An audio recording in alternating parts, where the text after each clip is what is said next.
Oh my gosh, not really gathering. Elastic thread is not thick enough for this type of fabric. This is super, super cute. So you're having trouble with shirring and you don't know what to do, try these tips and see if it'll help.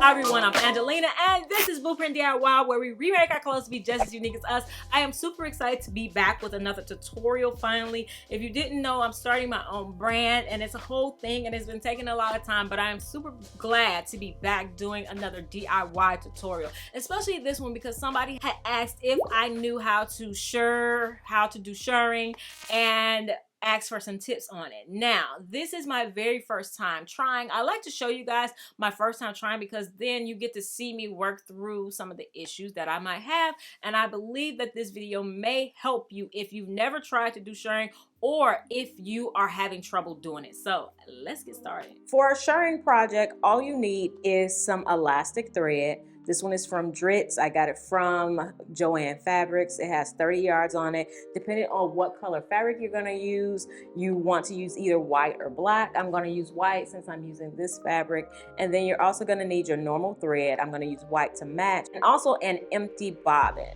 For this project, we are going to sew regular, so I have a regular bobbin here, but you're also going to need an empty one for the elastic thread. So here I'm at my office and I went in the warehouse and just grabbed a men's button-up shirt. That's what we're gonna use for this tutorial. So I just got one that is bigger than me because of the shirring. We're gonna bring everything in. I'm not exactly sure how much in, but hopefully it works.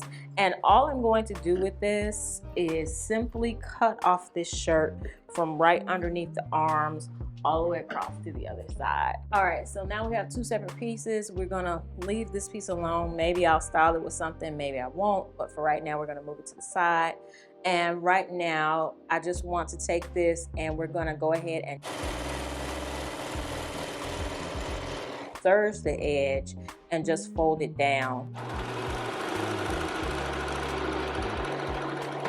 and sew it because I do want to hem it. All right, so the next thing we're gonna do is wind our bobbin. So we're gonna open this up.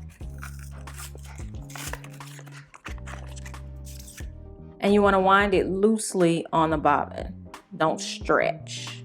And you just wanna go back and forth winding the bobbin, covering that first tail that you did, trying to keep it just loose, not tight at all. And I feel like it would be wise to not do the whole bobbin, just to make sure that you're doing it right first before doing the full bobbin. But I'm gonna trust myself, or at least trust the process maybe, I don't know.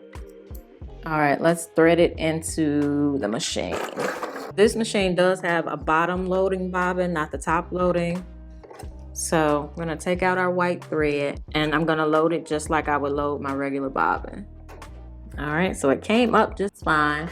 Have I avoided this for a while? Yes, but we're going to go for it. See what happens. It's doing something, but I feel like it's not really gathering. So what can we do? Adjust the stitch length, maybe.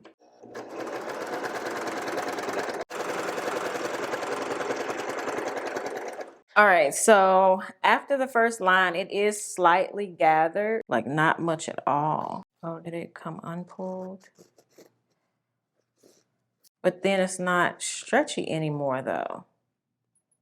What's the use in that? Did I get bad thread? All right, so what I decided to do, because I believe that my elastic thread is not thick enough for this type of fabric, and this is a very light elastic thread. They do sell elastic thread that is thicker. So since I can't run out and get more thread, I decided to do a zigzag stitch. And also for my sewing machine, I decreased the tension. I moved the tension down to 2.5. And that is allowing it to gather a little bit more. So we're going to go back and forth and see what happens. And the thing about shirring is it gathers more the more lines you do. So we're on our second line. You will need to start to stretch it to keep it straight.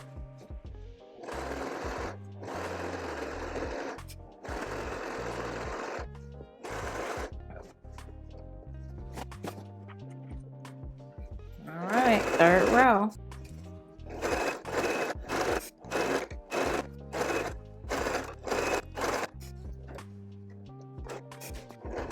Fourth row. I'm surprised we still have thread, to be honest. Getting some stretch.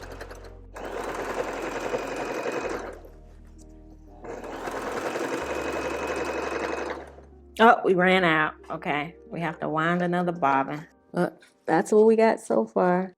And if you haven't subscribed, what are you waiting for? Definitely hit that subscribe button and turn on all notifications so you don't miss a thing. We are in the middle of a series where we are upcycling our dream Pinterest wardrobes, and it is so good. The series is just the absolute best, and so we're just loving it, and we're going to continue it right on into the fall. So if you don't want to miss that, definitely hit that subscribe button down below. All right, while I sit in the little school desk from last week's video, let's talk about all the troubleshooting steps you can do. First off, is your elastic thread thick enough for your fabric? I went back and I did read that this Dritz elastic thread, first of all, it doesn't even have a thickness on it, so I don't know what that means, but it does say that it is for very light materials. This particular dress shirt is more of like a heavier weight cotton, and so I should have gotten a 1mm thread. They have 0.5mm and 1mm, and I should have gotten a 1mm. The next step you can do is make sure you check your thread length as well as your tension. My thread length, I set it to the highest setting, and that seemed to work. Even when I was going straight, that seemed to work better than not. And then also having a low thread tension for me. For some people, it works better on a higher tension where the number is higher, but for me, the tension being low at 2.5 worked perfectly. This is Janome 1522 DG, and it also worked on the Singer Heavy Duty. Lastly, don't forget the process. It gets stretchy the more lines you sew. So definitely, if you see it not getting as stretchy as you like on the first one, don't give up. Go all the way down 3 or 4 lines and then judge whether you like it. And if you wanted to know how many rows I did enough rows so that it would safely go over my chest. So of course for me that wasn't a whole lot of rows, and for some people it would be more rows, but you can see me here putting it up next to me to make sure that it's covering my chest. And then you could also actually do it all the way down. It's a nice little feature to kind of snatch the waist a little bit. It's all up to you. And you'll see me here, I'm going back and forth turning rather than cutting at the end just to save thread, because like you saw, I already had to change the bobbin once and you're hand winding the bobbin, so who wants to do that? Can we make it? Do a little back stitch, lock it in place, and that's it. We made it. Like we literally just made it. Oh my gosh. Oh my gosh. Nice. So I just made it in time, and this is what it looks like. I think this is super, super cute. So let's go style it. All right, so we figured it out. Yes, that was touch and go, and I'm so glad I did it on camera. I will be going to get some thicker shirring thread because I want to have that on hand, because this is such an easy thing to do. Winding that bobbin, make sure you don't put any tension on that thread. But of course, I'm gonna show you how I style it now.